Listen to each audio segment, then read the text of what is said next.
Call me crazy if you want, but I've never liked store-bought pets. Oh, Susie, you silly, silly girl. So back when I was in third or second grade, I can't remember which one, I was outside. It was during recess and we were like playing double dutch. We was having fun. My heart was pumping. I'm going. I'm ready. I'm excited to be playing double dutch. So as we're playing double dutch, some of the girls are like, oh, let's go do the monkey bars. Me being a chubby kid, I was like, probably shouldn't do that. Probably shouldn't do that. Heart is already up, right? So as we get over to the monkey bars, I'm like, it's kind of cold outside. I don't want to touch the bars. It's cold. So one of the girls is like, oh, you're a pussy, da da da da. No, my mama didn't raise no hoe. So I decided, okay, I'm going to go over there and I'm going to try the monkey bars. So as I am sitting here trying to prove to these very skinny little girls that I can do the monkey bars, they were like, oh, Aisha, I want you to do it back and forth. So as I get up there, I'm climbing up the monkey bars. And I'm just like shaking in my boots. I'm terrified. First of all, the monkey bars are like high as heck. I'm talking 6 to 10 feet. They're very high to even get up there, right?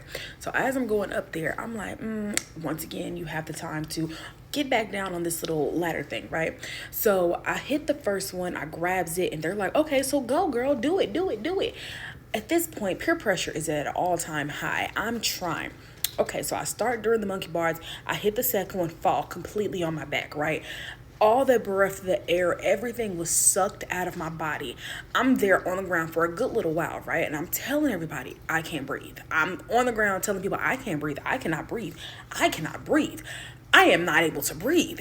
Everybody's laughing. Oh my God, you're so funny, girl. You're so funny. I can't breathe, bitch. I am dying. So as I'm sitting here telling them that, I stands up, I go over to the teachers, I'm telling them, I can't breathe. Like I'm telling them I can't breathe.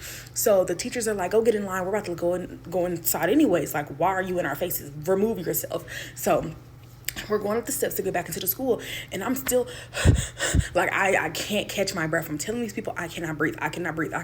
No teacher in that goddamn on recess line are trying to help me, right?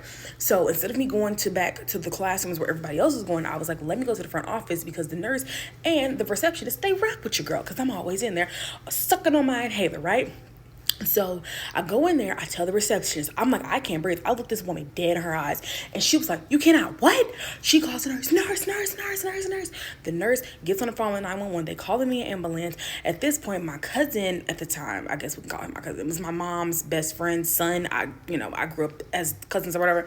So I'm telling him as he see me, he's like, what's going on? I'm like, I can't breathe. So he's like, what the hell? So they tell him, come on, let's go. They grab him, so like he's walking like across the front of the office, right? So by this point the ambulance is coming. I don't know how the ambulance got there so fast, but they got there very quickly. And the nurse was like, she said she can't breathe, she does have an inhaler here. The inhaler didn't do shit on nothing. So immediately they hooked me up, they strapped me down to the like bed thing, right?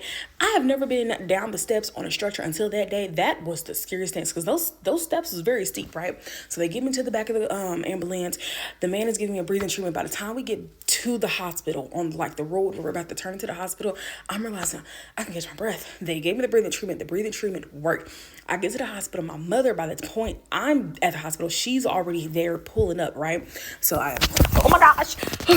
I get to the back and she's like, what happened? So I explained to her exactly what happened. Needless to say, I left up out of that school with me and my brothers quite quickly, but girl, my story ain't got nothing on your pesto. I might have to try it though.